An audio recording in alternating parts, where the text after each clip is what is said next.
दररोज निष्पक्ष व ताज्या बातम्या पाहण्याकरिता चॅनलला लाईक आणि सबस्क्राईब करा। संत शिरोमणी नरहरी महाराज पुण्यतिथी उत्सव सोहळा शनिवार दिनांक 15 फेब्रुवारी 2025 ला साजरी करण्यात आली। या निमित्त श्रीची पालखी यात्रा काढण्यात आली। यात्रा शहराच्या प्रमुख मार्गाचे भ्रमण करीत श्री राम भवन येथे श्रीच्या मंडपात श्रीची पालखी यात्रा संपन्न करण्यात आली।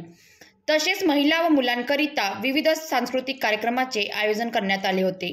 यावेळी स्वर्णकार समाजचे सर्व महिला, पुरुष व मुलं मोठ्या संख्येने उपस्थित होते।